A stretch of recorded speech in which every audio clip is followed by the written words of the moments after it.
Welcome to Sports This Morning. I'm Cecilia Morgan. I am Tahir Salam. It's great to have you join us again.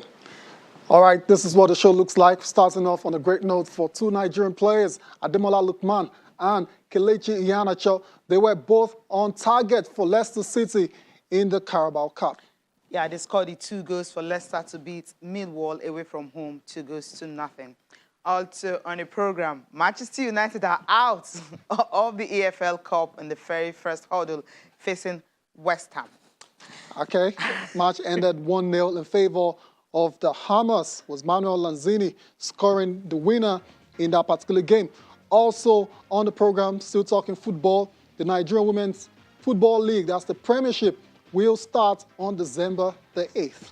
Yeah, the groups are out, so wait, and also the fixtures. And, okay, we're starting up with the Ryder Cup, right? Yeah. Okay, interesting things coming from there because it's happening this weekend. Team USA and Team Europe all ready to kick off. Exactly. It's going to tee off on Friday. Team USA have the home advantage, but Europe is still looking to continue their recent dominance of the competition. They have won it about 9 times in the last 11, and they're looking to win again as whistling straight. Let's take a listen, first of all, to Ian Poulter. Ian Poulter is a veteran of the Ryder Cup, and he's kind of admitting this morning that it will be tough beating Team USA on home soil. There you go. That's Team USA Ryder Cup player Patrick Cantlay, one of the 6 rookies on Team USA. They'll be looking to stop the dominance of the Team Europe starting on Friday. Interestingly, Cecilia, you heard him trying to rationalize Europe's recent dominance. I mean, he shot in the sisters in each of his last 15 rounds on the PGA Tour, so that's a huge response, right? And yeah, I mean, for Cantlay, at the end of everything is said, he didn't really give an answer to why they have been. They've played second fiddle to Europe in the last 12 editions. 9 out of 12 has been won by Team Europe. So he really doesn't have the answer to that, despite all his best effort. But fingers crossed, perhaps home advantage will play a major part in this edition. That's the 43rd edition of the Ryder Cup between Team USA and Team Europe. I was talking about Team Europe earlier on. Ian Poulter admitting that it's going to be very difficult playing against Team USA on home soil. That's Ian Poulter, one of the veterans on Team Europe. They'll be looking to win yet again the Ryder Cup. Poulter, for record purposes, is nicknamed the Postman for his knack of delivering points in the heat of battle. He received the wildcard pick and says he's relishing trying to win the trophy on foreign soil for Team Europe. He's 45 years old now, vastly experienced, and you can understand why. Even though he admits it's going to be difficult, he's still kind of quietly confident that they can get the job done. We'll see if they can just maintain that recent dominance. They won 4 of the last 5. Yeah. So that's a good one. So 43rd edition, see what's going to happen if Team Europe will continue that dominance against Team USA. But as we mentioned yesterday, the stars of Team USA, those young stars that are making their debut, they've been fantastic this season. Put that into consideration, it shows that, well, Team USA got a tougher team, but experience is on the side of Europe. Can't discount experience as That's well. what counts. We should make it, right? Should make a very, very fascinating matchup between these 2 sides. The best golfers in the world going head-to-head over the weekend. Let's get on with the show and move away from golf now and go to the FIBA Women's Afrobasket in Cameroon, where the Tigress finally know their opponents for the quarterfinals. It's Cote d'Ivoire, like we agreed on the show yesterday. Cote d'Ivoire absolutely dismantled Guinea. 81-50. It was no contest at all. The female elephants are getting the job done as expected. And the shocking result is 85-36. Wow. Okay. It wasn't really a shocker because Tunisia, when it comes to women's basketball, they're not as good as the men. So in that region, northern region, Egypt seems to be the only women's team that can actually, compete favorably with those in the south, in the west, and in the east. The game 85-36. Kenya and Mozambique 72-50. I wasn't surprised about that. Angola, Cape Verde was always going to be a difficult one for Cape Verde. Angola won that 82-65. And then we now have the quarterfinals fixtures. The likes of Nigeria and all other teams, you know, were just... It was easier for them. Win your 2 games and go straight. You don't have to go through classification for quarterfinals. So let's take a look at the fixtures for today, where Nigeria will be facing Cote d'Ivoire and Senegal and Mozambique. You have Cameroon and Egypt, Mali and Angola. Cameroon, Egypt again? Okay. Yeah, fascinating fixtures for the quarterfinals of the FIBA Women's Afrobasket, including Nigeria taking on Cote d'Ivoire. Nigeria definitely favorites for that particular encounter. The last time the Tigress lost the game at the Afrobasket was on October the 2nd, 2015 to Cameroon in the semifinals in Yaoundé. Yaoundé, of course. Hopefully that's not going to repeat itself this time. Just a day after independence celebration. It was a heartbreak for everyone. Yeah, I know. I know. Anyway, so Nigeria versus Cote d'Ivoire should be very exciting. And I talked about how dominant the Tigress have been in recent past. I mean, back-to-back champions, trying to make it a three-peat. And you'd be a very brave person to bet against the Tigress right now from doing just that. The coach of the team, Otis Hughley Jr., has been lauding and praising the influence and the leadership qualities of Adara Elonu. We want to make it back to the finals and three-peat. That's our goal. That's what we're aiming for, but we're taking it game by game because this tournament is unpredictable. Last time we were here, I think we were favored to win, and things happened differently. So we're just taking it game to game, but our goal, our end goal, is to make it to the finals.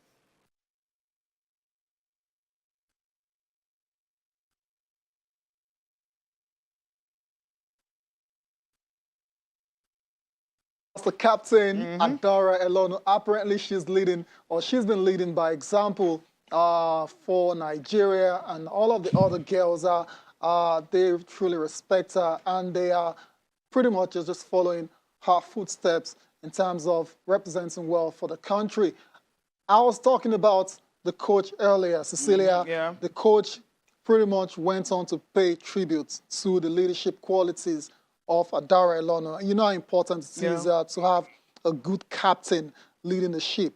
I mean, that's what is important. That's why the likes of Sizine Kalu, I mean, 2019 MVP, you know, whenever the ball gets to her, it's just like so magical. And then when you have a captain also who has all the leadership qualities, how to rally around the team, they are, how do I put it now? The way there's their brilliance coming together as a team. I mean, so Elonu definitely deserves all the praise coming from Coach Otis Hughley this morning. Let's listen to him now. This team stays together because of its leadership. Yeah. This girl in 2017 should have been MVP of the tournament. Should have been MVP of the tournament. But because of her character, that intangible is, the Spurs are full of those guys. And she's full of that type of character. And that's why that team comes together and galvanizes like that. When you have a leader who can take a shot when she chooses to do the right thing almost 100% of the time, that becomes contagious. And the energies that she exudes, it consumes the group. Yeah. And the group follows without her uttering a word. And then when she does talk, man, they're listening because she doesn't say much. So they know when she does say something, man, she really has something to say. And sometimes she uses words because her actions, man, are always trying to do the right thing. And you guys hadn't heard me talk about any of the players like that before. But this girl here, character, leadership, selflessness. Wow. Right, a great one. I mean, when you have your coach talking about you like that, you want to put in everything, put in your best to ensure that when the game tonight, it's all about, not tonight, this morning. It's going to be 11 a.m. Yes, 11 a.m. That's when the game will be played against Cote d'Ivoire. So with what the coach said about Elonu, and of course, Elonu's target is already three-peat. She's not even talking about this game. She's looking ahead to the finals. And of course, winning and winning it for the third time in a row. We'll see if Nigeria will be able to do that starting 11 a.m. today. Okay, we'll leave basketball and go to football. And of course, Nigerian Women's Football League, there's a new date. Yes, not a new date. There is a date for the kickoff, December 8th. That's when it will be for the league new season. Just yesterday, they had their annual general meeting, the Congress, where it was resolved that, yes, the league will start December 8th. So all the teams getting ready have to show what it takes to start the league.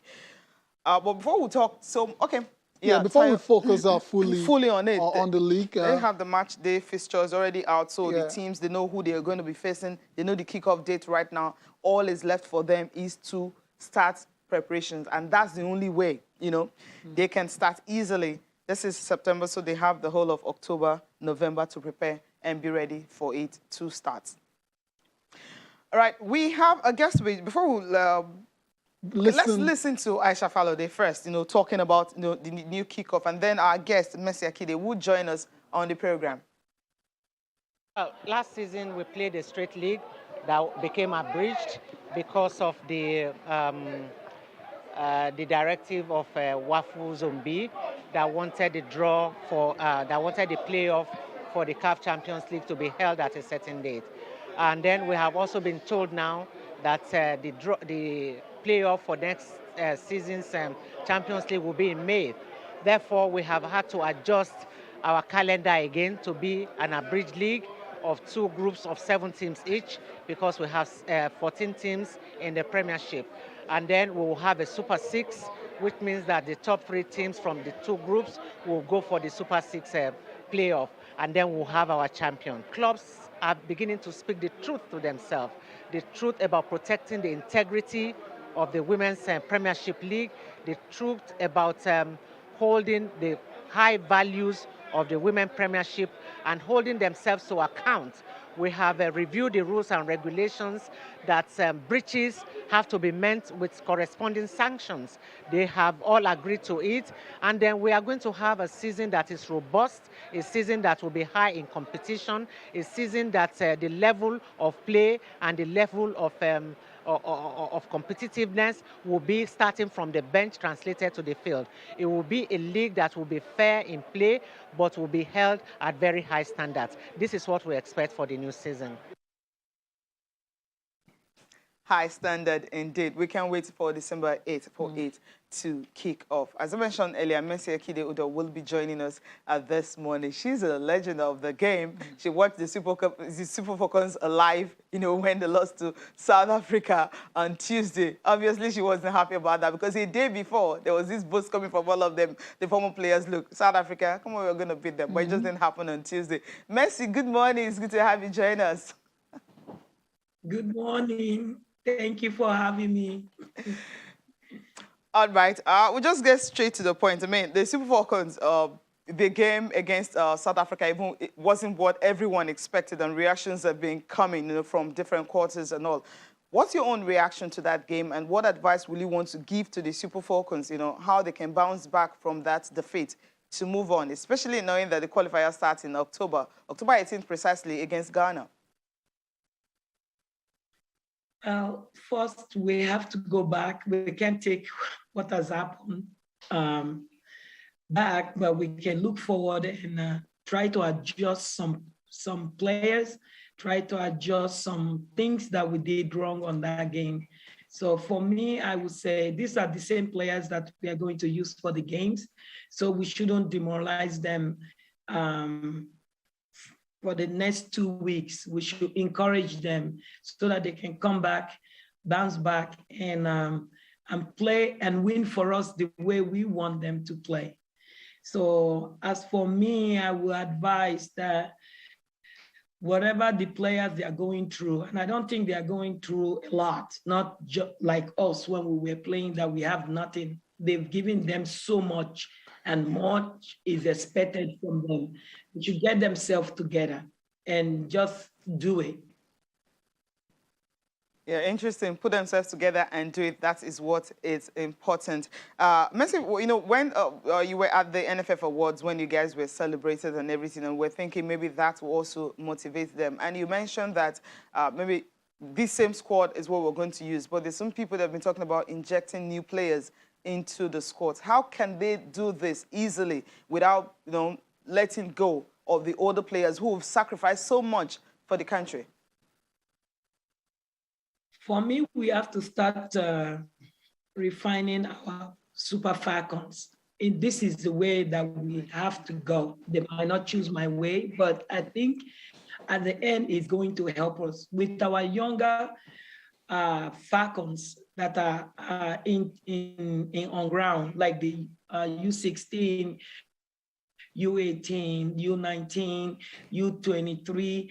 After their tournament, don't just let them go like that. Pick the star players, make a team out of that, and make them like an home-based team. And things like this, we go there and go get a player. Not now everybody's saying, take this one out, take that one out. Where is the replacement? So we have to groom them like what the South Africans are doing. I really give Desiree plus because she's going and she's looking out for the younger ones. And right now, I don't think we even have, we have a league, and I'm very grateful for the league, but we don't have a grassroots where we can say, okay, somebody is really hungry. When you are hungry, you can do anything for the game. So what I also saw is that there was no passion. We were losing, walking, they were not tracking back and all of that. It just takes a lot away from the game. So that's the way I see it. We should go back and start thinking, how did they get Messi Akide? How did they get Mavisogo? How did they get Inkiro Kosemi? How did they get Florence Omagbemi, Patience Favre? Those star players, Anna Gumano. How did they get us? I know they found me through the grassroots, and then I came to Lagos. That's how they found me. So they should go back again and revisit so that we'll come back again as Super Falcons. Because right now, our Falcons, we are not flying anymore. Oh dear. Messi, kindly just hang on for a couple of minutes. We need to go on a break. When we come back, we'll continue this conversation on how we can make the Super Falcons better going forward. Join us again.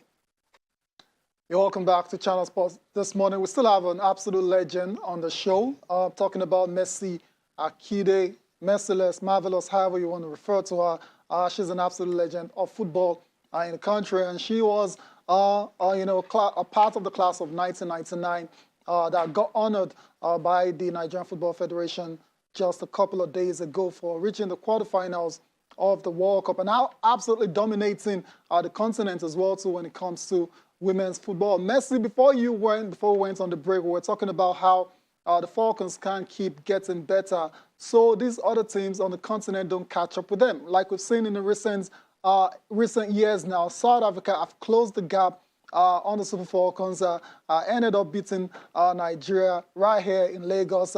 They beat Nigeria and Ghana as well too at Alcon. And the other teams on the continent that are putting in the work. Morocco is one of them as well too. And of course, the rivalry between Nigeria and Ghana, it's well documented. Their next opponent, that's for the Alcon qualifiers, where one of those teams will not be making the competition next year. And you've talked about going back to the grassroots and developing more players. At this competition that just ended, we saw two home-based players that shone like million stars, Monday Gift and Vivian Ikechukwu.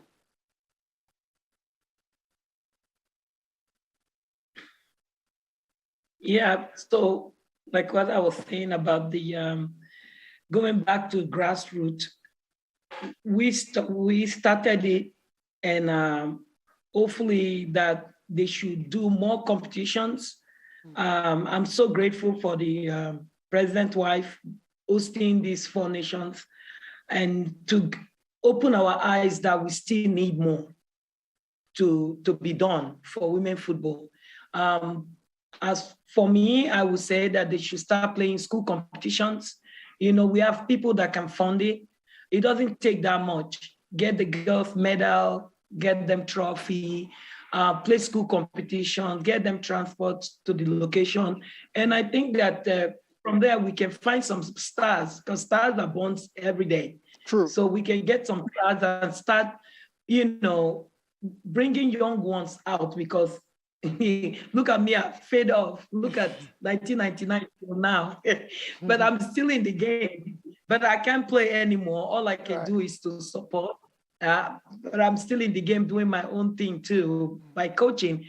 And I also think that bringing some of us that have played in Nigeria that are into coaching will also help, because we know the dynamic of the team. We already know what our problem is.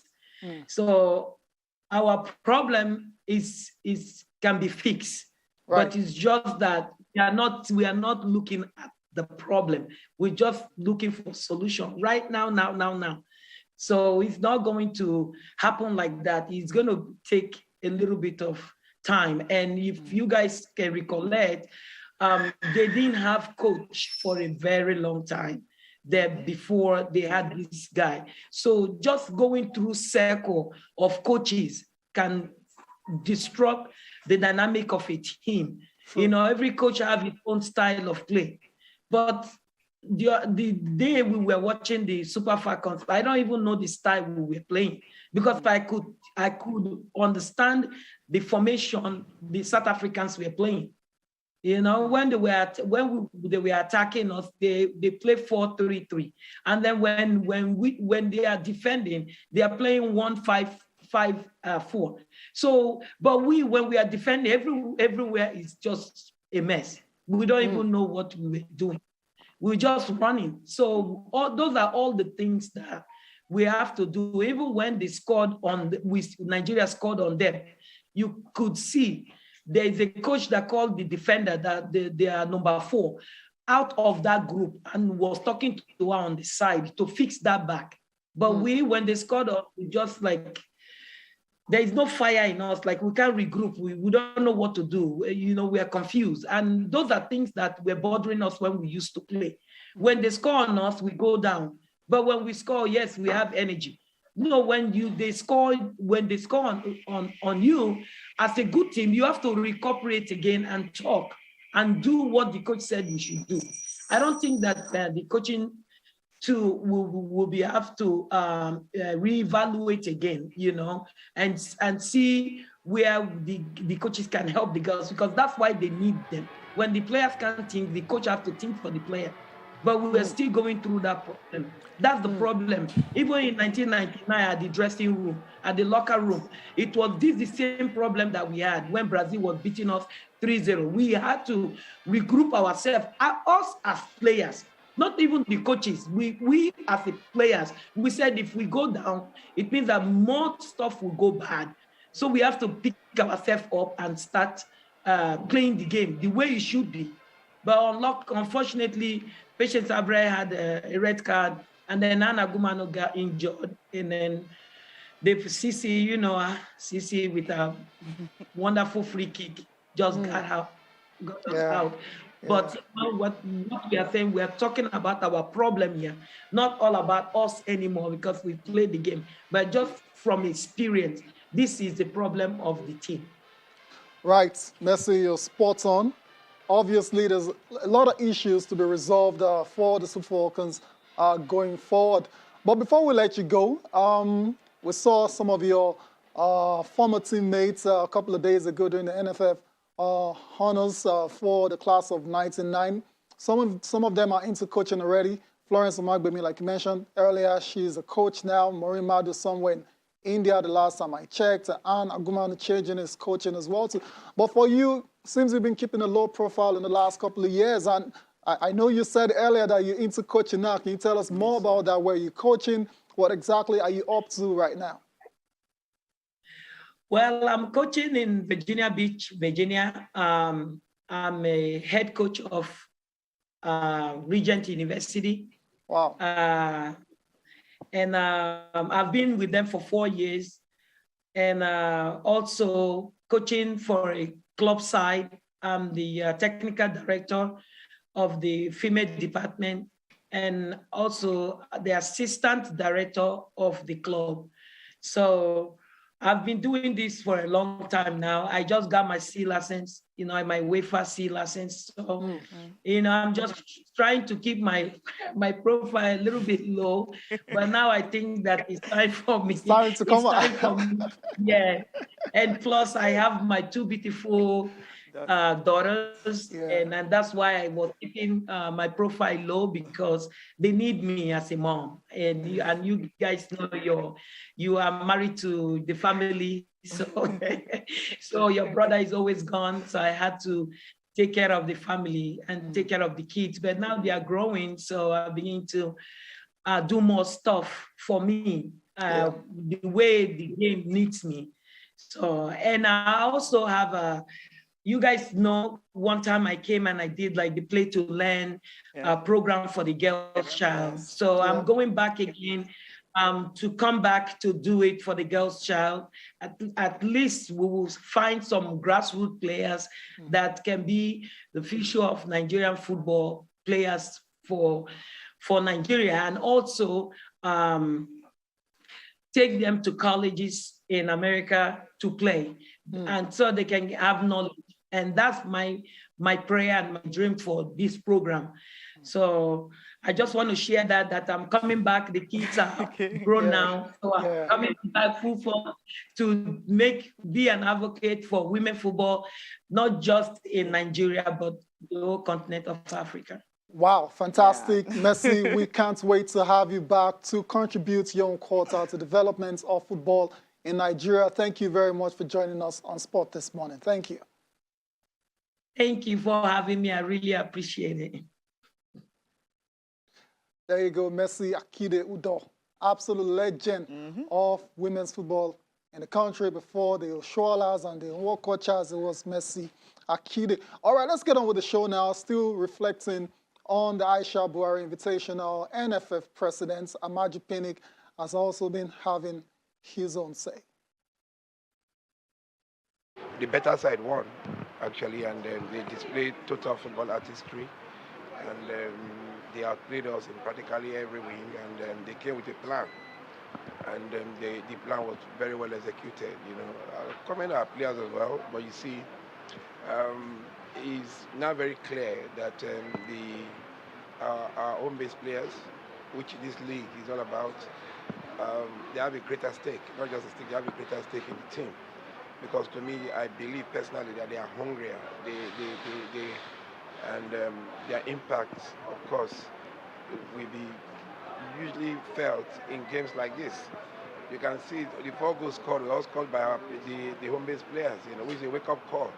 Like I told them yesterday, I told us, I said, every wing in the Super Falcons will be highly competed for, irrespective of where you come from, And I've also instructed the technical crew that they should know that selection should be strictly on merit, and your performance, your mental capacity at that particular period is not to look at a name to say, oh, no, we've gone beyond that. We do that in the Super Eagles. We don't look at name. If you are good, you are good. If you are not, it doesn't mean that tomorrow you cannot be rejuvenated or you cannot come back. But Nigeria is a country of 200 million people. We have over 1 million footballers. So if you don't want to play, someone else will play and take that wing for good, So we are happy with the quality of the tournament, and it's good for us to lose to South Africa than to lose to Ghana. Better to lose to South Africa than to lose to Ghana in the AFCON qualifier in October. That makes sense. Cecilia, it's a wake-up call. We are awake now, so we'll be waking up and waiting to beat Ghana. But we have less than 2 weeks to do that, which is my fear. It's going to be so tough.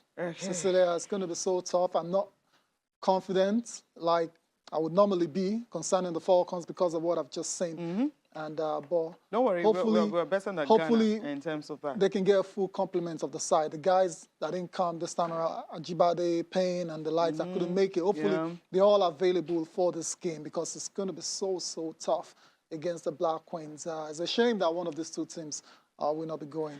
to the AFCON. That was the worry immediately I saw that drum. Like, are they trying to actually water it down, our representative at the world stage, which is more important? But then we are meeting them, and you're talking about most of the Super Falcons were not around, but Ghanaian too, they didn't have 6 of their star players. Even the captain, you know, she wasn't even around. So Elizabeth Ado. So it tells you that we're going to have full complement of the big girls around in October 18th. And the first leg is going to be in Nigeria before the Super Falcons will travel to Accra, Ghana for the second leg. Okay, let's quickly go down to the under-20, the Falcons. That's the team that usually feed the Super Falcons. We know the likes of Asisa Tushola, all of them came through this ranks before they get to the Super Falcons. So they are they're already in Cameroon for the game against Central African Republic. That game is not being played in Central African Republic, of course, because, you know, the reason for that, they don't have a good turf and all that. That's why Super Eagles also will be playing them in Cameroon. So the game is going to be on Saturday. And these are the players that will be, you know, representing the country. There you have Ayomide Bakari, you have Monle Oyono, Iyene Etim, Luatosin Demehin, Omowumi, Osho Bukola. You also have Rafut Umuron. You have Jumoke Alani, Angela Michael, Oluwabumi, Oladeji, Oluchi, Ohiangbelem, Chidima Oguchi, and Rashidat Amao are some of the players that will be there. You have Noalapo Salisu, Esther Oyenezide, Messi, Carlo Joy, Jerry, Precious Vincent, Blessing Okwe, Messi Doko, and Taiwo Lawa and Choma Sebastian. These are the girls that will be representing Nigeria in that particular game on Saturday around 3 p.m. Nigerian time. Let's take a listen to the coach, Christopher Danjuma, talking about how prepared the girls are for this game. And then Bada Kintude Johnson will be joining us to talk about EFL and also, well, some transfer news. Well, I would say mentally solid and technically getting to the height we want them to, because the matches we have played so far, in each match they have shown improvement and tactical understanding of what is required in this level, especially as it concerns qualifiers and going for a away match. We have been telling them that in present-day football, settle your match at away. That when you come home, then it's just be like a formality. So that's why we're putting everything in. You know, no country is to be taking common this day. We've been doing our inquiries here and there to know at least something about those teams, and from the little we've been able to gather, those are the things we are working on. What you need to understand is most of these African countries you think you don't hear about, they have a hidden program. Because they are silently doing it, you just feel nothing is happening. So we're not taking anything for granted, and we're getting a little bit of information that at least will help us be on the safe side. All right, we wish them all the best when they face Central African Republic on Saturday, 3 p.m. Cameroonian time. EFL, the games that went down last night, of course, the 4th round draw. Bada Kintude Johnson will be joining us to talk about this one. Bada, good morning. It's good to have you join us. Morning, Cecilia. Always a pleasure to be here. Yeah, great to have you. Let's just quickly run through the games that went down last night. The shocker was the United losing to West Ham. Was it really a shocker?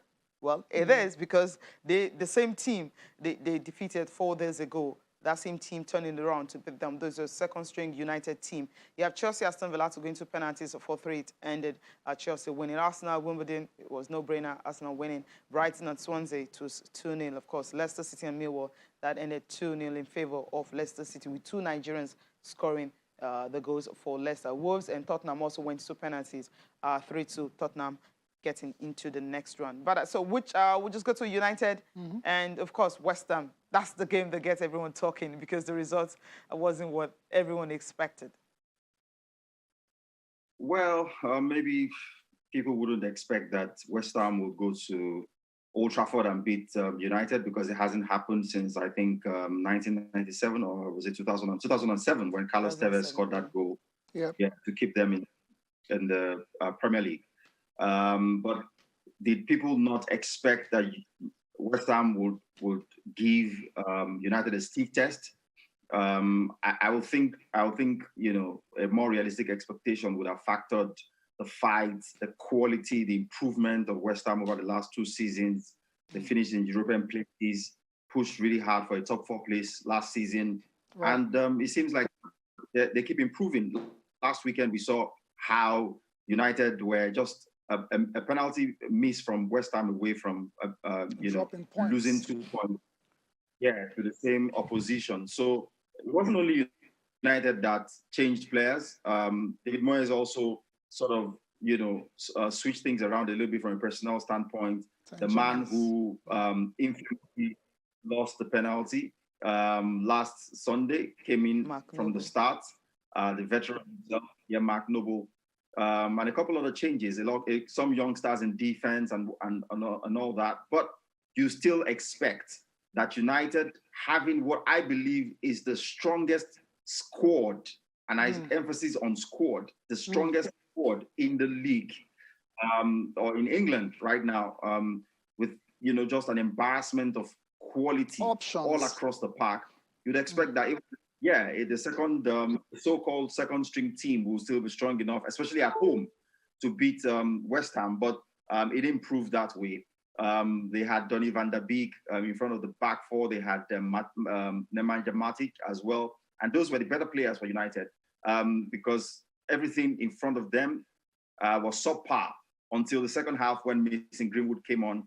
Anthony Martial was abject.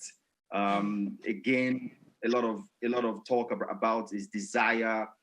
United fans saying if Ronaldo at 36 still shows a lot of hunger, then there's no excusing the lethargic approach that Martial has to the game. Jadon Sancho still hasn't, ignited or come to life in the red and white of Manchester United.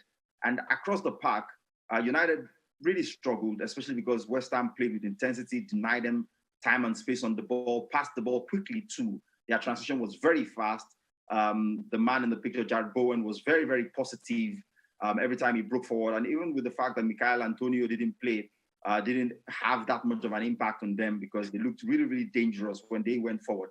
And they got Vlasic as well, their summer signing in the starting squad, but it was Manuel Lanzini who put them ahead in the first half, a neat finish after a cut back in the penalty area. And United struggled to really create big chances, like I said, until Mason Greenwood came on and there was a lot more movement in attack. And they carried a threat from that point on. But at that point, West Ham knew that all they needed to do was defend for their lives. And as the game, wore on, they were going to find chances. And if you look at the 90 minutes, West Ham actually created the bigger chances, especially in the last 5-10 minutes when they created 2 one-on-one situations. There were 2 one-on-one situations that they should have buried. Yarmolenko, after rounding Henderson, somehow contrived to hit the foot of the post when it looked easier to have scored. And even the veteran ran through. He could have scored, should have scored, but finished tamely. So overall, question marks again on the management abilities and the tactical capacities of Ole Gunnar Solskjaer, because he's got 18 opportunities since he became manager to win a trophy, and he's blown 18 of them. Wow. Still doesn't have any silverware. And you would have thought that Carabao Cup probably represented their best and brightest opportunity to finally win a trophy. And here they are at the first time of asking, they've blown it. So United fans, the pressure will be cranked up on Ole and his squad. There can be no excuses. You don't have such an expensively assembled squad of almost 500 million pounds and still be getting beaten at home to West Ham and losing in the Champions League to young boys. These results are inexcusable for United, but for West Ham, massive result, famous result, and I thought they deserved it. All right, Bada, we need to go on a break now. Just stick with us. We'll join you after this. Welcome back to Channel Sport this morning. We're still talking about the Carabao Cup. We have the 4th round fixtures for you now. Of course, United are out, but they're still the holders. Manchester City looking for 5th consecutive title. It's incredible how they have absolutely dominated this competition. They'll be taking on West Ham, though, so that's a very, very tough one for City, but of course the favorites are to win it. Before City and West Ham, there's also Chelsea versus Southampton. There's Arsenal taking on Leeds United, Stoke City versus Brentford. While there is West Ham, Man City. I talked about that already. Elsewhere, we have Leicester City taking on Brighton. Burnley will take on Tottenham. QPR versus Sunderland. And Preston North End will take on Liverpool. So these are the fixtures for the round of 16 of the EFL Cup. Let's move on with the show now and quickly go to the Serie A. Bada, finally, the old lady of Turin got the first win of the season against Spezia. It was looking like they were going to lose that game again, but somehow Matthias de Ligt, Chiesa, all of those guys rallied and ensured that Juve didn't play 5 games without a win this season. Well, even at that, it's still a disastrous start to the season. Of They course. didn't look very confident, even against the Spezia team that you would expect that with their eyes closed they should beat. It was nervy. Spezia, stretched them, and it took a very scrappy winner to get them over the line. I think this team is suffering a crisis of confidence, maybe similar to what some of the Barcelona players are, suffering at the moment because their talisman is gone. It's the first time in 2 seasons they're playing without Cristiano Ronaldo, who in difficult moments can always find that goal to get them over the line. Alvaro Morata hasn't exactly had a bad start to the season, but they haven't been able to keep it tight at the back. They're conceding goals. And when you're conceding goals, you always need to score 3. You always need to score 4 to win games. You're not always going to be scoring 3 and 4 goals in every game, especially against tougher oppositions than Spezia.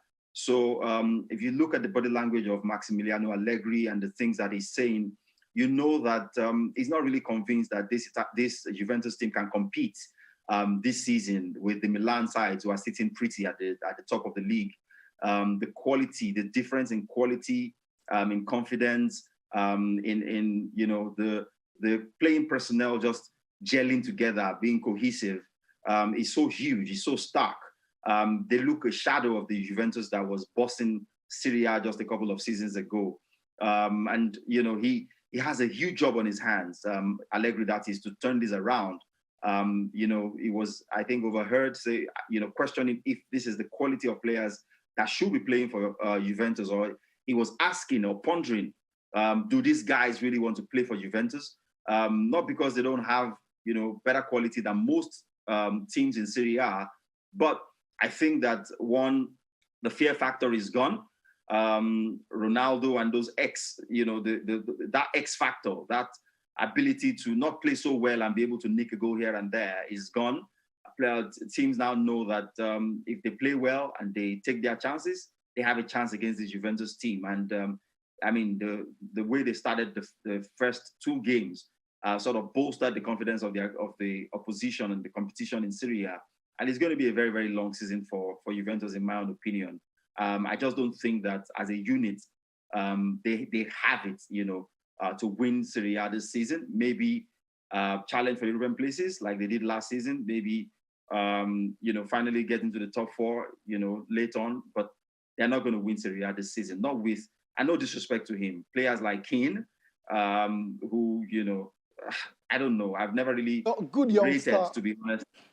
Yeah. He's a youngster, but there are better youngsters in world football. You can't entrust leading the line, getting goals in the hands of a player who hasn't done 20 goals in his entire career.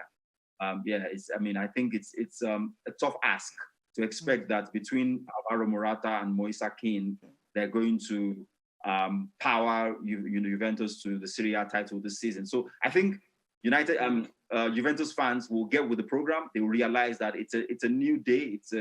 It's a different day, just as it is at Nou Camp. They are not going to be winning anytime soon. They've got to be patient. It's a project that's going to take some time to gel together. But I think that win last night does not a lot for confidence. I think that Juventus will struggle, this season.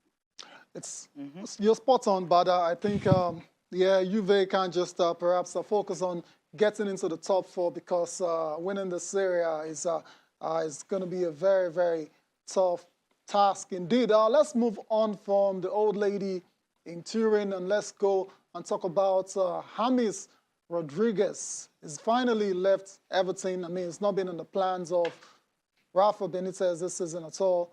But now he's going to Qatar where he's joined Al Rayyan.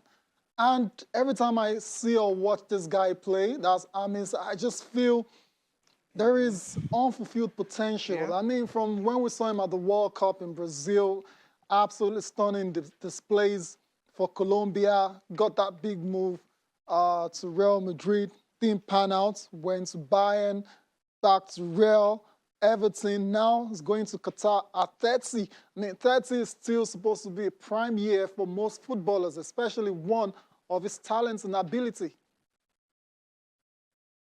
Yeah, I mean, no matter how you slice and dice the story of James Rodriguez, there's always going to be unfulfilled potential spoken of or spoken about. World Cup top scorer at a pretty, young age, and you would have expected him to kick on from there, but it just never happened. In fact, those transfers that you speak of have had a common thread, and that thread is named Carlo Ancelotti. It was Carlo that signed him at Real. Carlo took him to Bayern. Carlo brought him to Everton. And there's only so much one man can do for you. If Carlo had gone to a different club from Real Madrid, he probably would still take him along. But of course, he didn't exactly deliver, didn't exactly play well or deliver for Real Madrid. So you can't even be talking about him returning. I think he's got great potential. The talent has never been in doubt. And with the way he started at Everton, we thought that he had finally turned the story around and was going to be one of the key players in the Premier League. Unfortunately, I don't think he's got the right work ethic. I don't think he's got his head in one place. I don't think he's motivated enough to consistently deliver. He's a luxury player, a player who in his moments can be one of the best in the world, but those moments are few and far between. Right. And you need much more than that to be a top player. Consistency is the name of the game. You have to bring it every match day. And James Rodriguez, unfortunately, hasn't done that in the course of his career. He played a 6-game tournament. I'm not sure they played up to 60. I think Colombia played about 4 or 5 games at the World Cup where he scored 6. And that's the best James we've ever seen. In qualifiers, he sparkles for Colombia. Is the glue, that puts everything together quite nicely for the Colombian team. But like I said, there's 10 other players who are running their socks off, who are doing the hard work, the grind for him. He's just floating like a butterfly. And, putting all the nice touches, all the flicks and the tricks, and creating chances and scoring them sometimes. But at club level, you need grade A performances, over the weekend, at midweek, against top quality oppositions most of the time. And when you don't actually feel like it, you still have to do it, but he looks to me like that. A very emotional player who needs the manager's, manager's hands around the shoulder, everything, petting and patting him and managing his ego. And at this level of football, you want the leader. You want a superstar who's a leader, who's tough and who can also inspire people, not some diva who needs to be micromanaged and massaged, every now and then. Nobody has that. All right. And that would be, that would have to be the biggest, sort of letdown, or flaw that James Rodriguez has had to sort of contend with. I'm not even sure he realizes it. He probably would consider himself a success, but we know in football parameters or using football metrics, he has under-delivered. But thank you very much for your time once again, for your fantastic analysis on the show. Enjoy the rest of your day. Thank you so much. Wish you the same. All right, so that's it for the show, Cecilia. We got to go. Thank you all for watching. Try and join us again tomorrow. I am Taya Salam. I'm Cecilia Mogbe. Have a fantastic day.